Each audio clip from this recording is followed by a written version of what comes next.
Hello everyone, Namaste. Welcome to another episode of Growth Fit interview series brought to you by CustomFit.ai. CustomFit.ai enable marketers and sales professionals to customize the website content without any code changes to showcase the right value proposition. It's super simple, just 3 steps. Install the CustomFit Chrome extension, go to the website and customize it without any code changes. Generate a shareable link and track the visits. Today, the discussion is going to be all around marketing of Ayurvedic products. We have Kapil Dhameja with us today. He's the co-founder of Blue Nectar Ayurved. Welcome to our podcast, Kapil. Thanks, Ashwini. Thank you very much. Can you please share a bit about your background and how has your personal journey influenced your approach to get into Ayurvedic products? Sure. In fact, I have a very boring background. I am an engineer and MBA by profession. I'm Oh, sure that's not a very interesting way to start a conversation, but yes, I don't have a choice there. So I did my engineering, I did my MBA, but honestly, the interesting stuff started after that. So I worked for a decade with GlaxoSmithKline in sales and marketing. So whatever I learned about sales and marketing was from GlaxoSmithKline. There got exposed to working on brands which are almost 100 years old, to NPIs, working on different channels, whether it is modern trade or a traditional trade, a tier 4 outlet to a metro city outlet, different geographies. So that was something which I learned a lot from there. What I also realized and learned from there was the power of marketing and branding. Uh, two main important things that which we used to take pride in GlaxoSmithKline, or rather the two deterrents that were there for a new brand launch or a new brand growth, were the distribution of products and the distribution of ideas. I mean, you could have launched a pan-India brand only if you have a distribution network there, or you could actually communicate your thoughts to consumers only if you had a lot of muscle, a lot of money muscle, through which you can reach out to the mass media. Thanks to D2C, both these things have got democratized. So whether the distribution of an idea or the distribution of products, none of them are a deterrent anymore. So yeah, so I learned a lot from GlaxoSmithKline, and that's our guru. cool. That's like interesting to understand, like, interesting to know about. So, also about Blue Nectar Ayurved. So, can you tell us something about your brand's tagline, that is contemporary Ayurved, your brand's unique value proposition, and how it differentiates from, like, we have got a lot and lot of Ayurvedic products right now. So, how it differentiates from other competitors? Sure. So with Blue Nectar, we actually envisage a world where the oxymorons meet effortlessly, where the reasons for tension exist, but the tension doesn't exist because of effortless blending. We envisage a world where traditions are good and they're adapted effortlessly to the modern times, where Ayurveda is contemporary, where Ayurveda is sensory, where it is glamorous, where it is desirable and pick me up, where Ayurveda is not only for my parents or for my grandparents. Ayurveda is equally relevant for me and actually for my children. So where Ayurvedic cream is actually very hedonistic, where it comes in a luxurious packaging, where it smells heavenly. It has amazing texture, non-sticky texture, and it's very safe yet effective. So with Blue Nectar, we feel that it's not only about a product problem solving. We feel that with Blue Nectar, it's actually a unique experience that we are offering to a customer through sensory rich products and very differentiated content.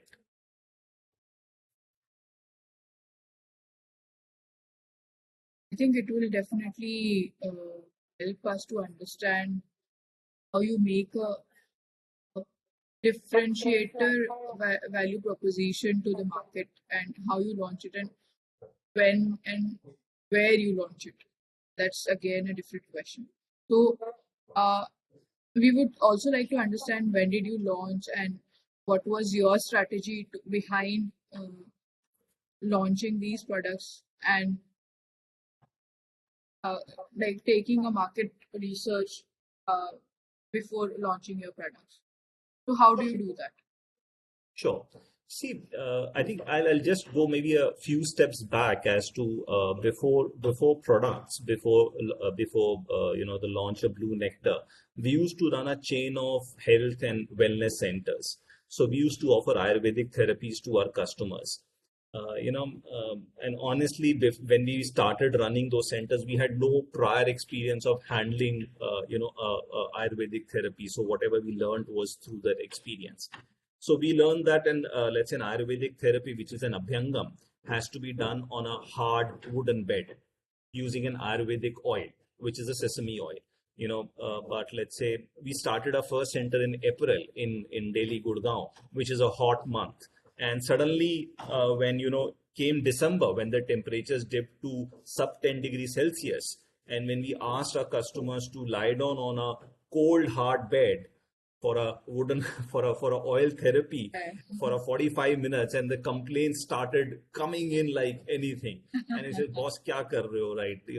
Do this is not a Lots this is of not a pleasure. experimentation. Yeah, so and then we realize, just blindly following what's written in the textbooks is not going to help. I mean, so much so that there's an Ayurvedic massage which is called Abhyangam. So when we used to do, and it's supposed to be done with the sesame oil. So when we used to do this oil, massage with the sesame oil, a lot of customers used to say, "Yeah, I'm smelling of this oil for the next 2 days. Do something about it." Because Ayurvedic oil are supposed to be thicker, heavier, and greasier in nature. So just to solve that problem, we created an oxymoron, which I just talked about, and we said we will do abhyangam, but we will also do what is called as an aromatic abhyangam, Okay, okay. to That's solve that innovative. problem. Yeah, so our approach has been like that, to actually offer to a customer which possibly may not be a very upfront stated, but which is actually try to bring out what their aspirations are, what their requirements are, and offer that to the customer. And that has been our approach with throughout, with even with the Blue Nectar products also. So they want the safety of Ayurveda, but they want a very good feel about applying a face cream on the on the face, or applying a serum, or using any kind of a skincare or hair care products. That's another desire which is there. So that's the kind of set of customers that we want to target and approach with Blue Nectar.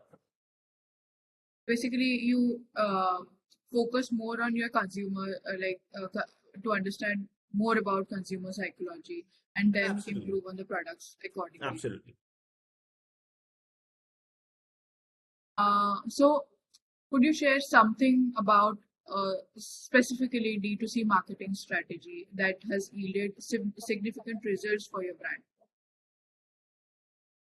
See, actually, it's very difficult to pinpoint any one thing, because it keeps changing, and it keeps changing like anything.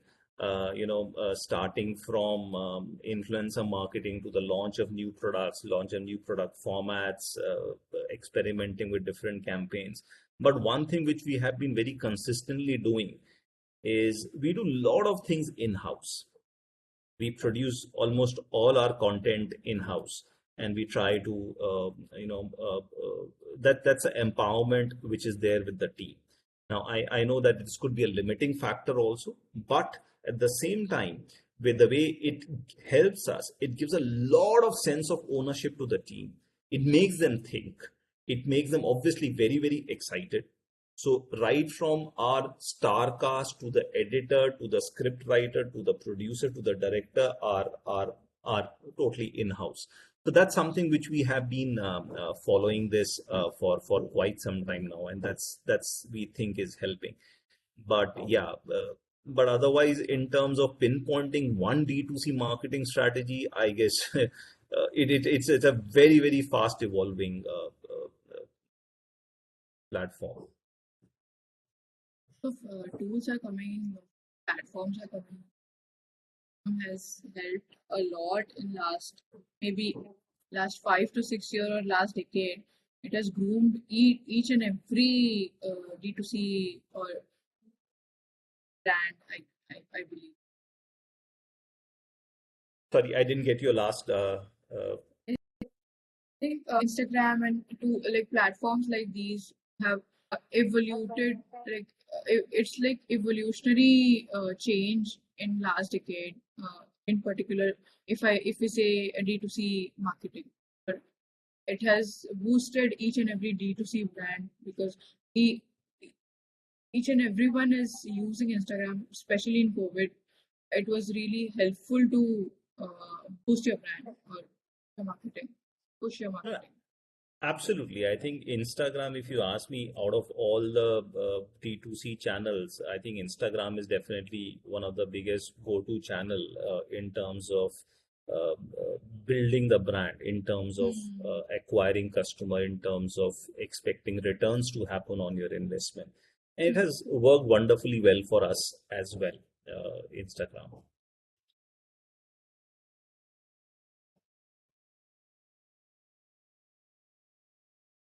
So, Kapil, how do you measure the success of your marketing initiative, and what key metrics do you focus on? See, we are a small brand. Honestly, we are a small brand. We are still growing. We are still trying to understand what is success and what are the Okay. implications of success. Because when you have a long journey and when you look back, and then you can obviously proudly say that you have covered so much distance, but we are yet to cover that long distance.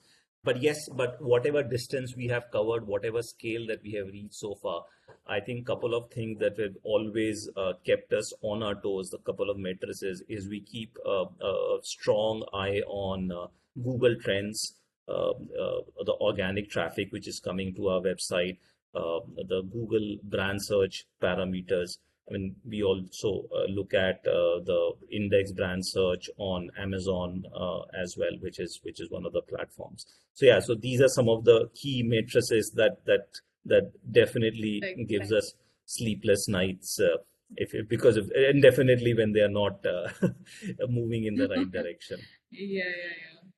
I totally agree. So I would ask next question according to your whole experience, on the basis of your whole experience.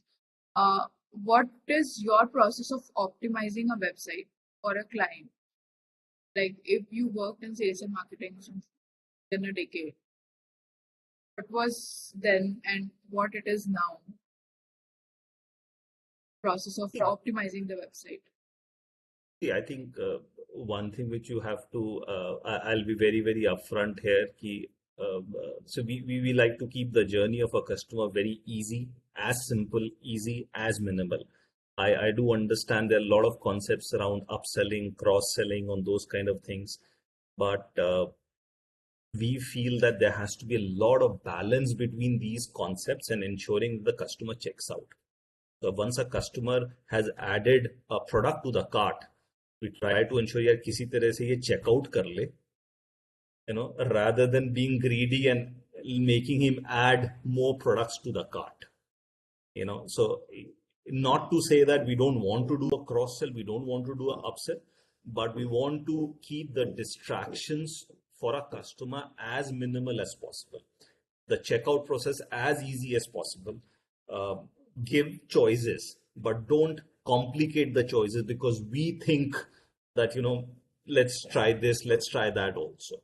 So that's our intention, that because when we test the website, when we do the review the website, we are possibly reviewing it for the 100th time.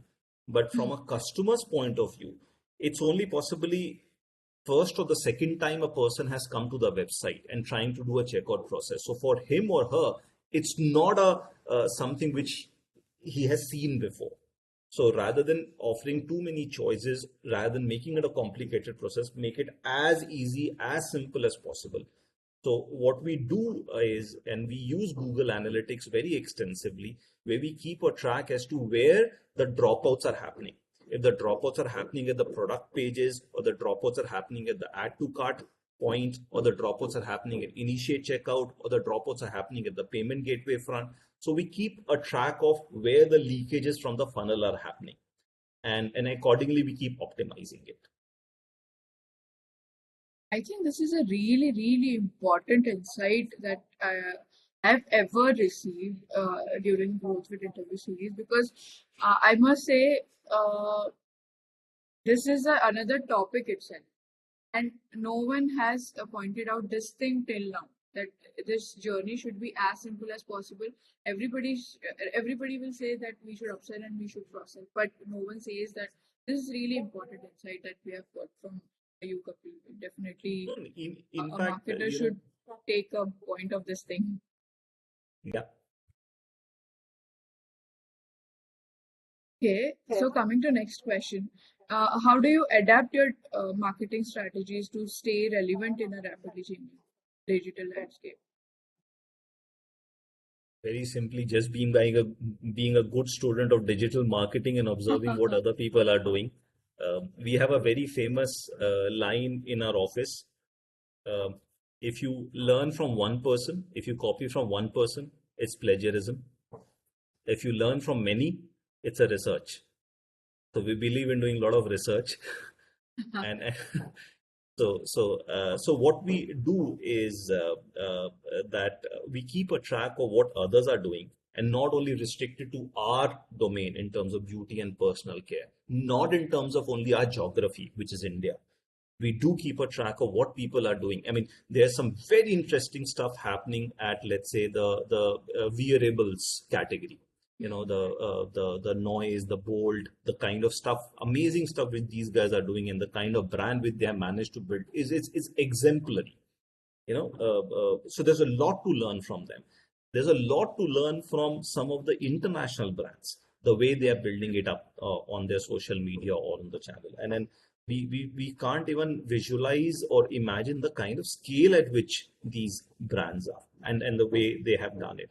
So across categories, across geographies, if you're a good student, I'm sure you will pick up a lot of things to learn on the digital space. Yes, that's really coming to the rapid fire round, Kapil. We have certain questions and you need to answer it in very short, like 1 line.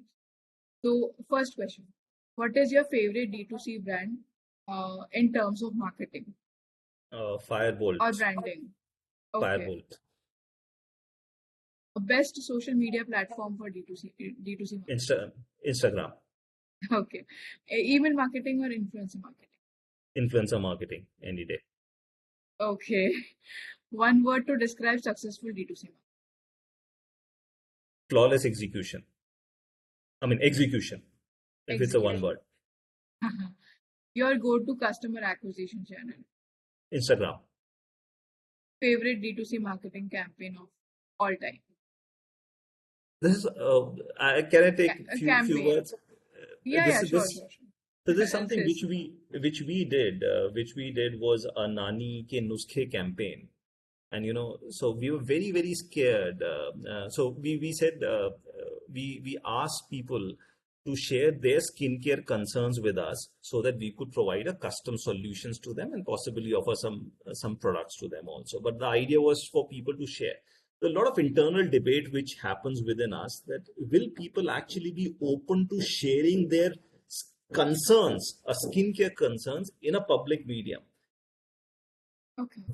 We were proven so wrong, and people just poured their hearts out, and I think Even I thought that no one would be responding, or maybe it was a failure campaign or successful campaign. Even I was thinking about that, but yeah, we were very, very pleasantly surprised with the outpourings, with the way people came up. I think it was a great learning for us. nice to hear that. Uh, so biggest challenge in D2C marketing. Clutter. Best way to optimize website conversion. Minimalistic. Being minimalistic, yeah. The most effective call to action you have used. Save the blue. I mean, so we essentially invited people to save the water and said, I mean, it worked for us. One piece of advice for D2C market, like they are standing up. Keep showing up. Okay, that's great. So- That's how that's how we are done with the rapid fire round. Really great having you here, everyone. It was a lot to learn from you, and I'm sure our audience will be definitely be benefited with your insights. If anyone having any queries, they can anytime reach out to us at reach@CustomFit.ai. Thank you.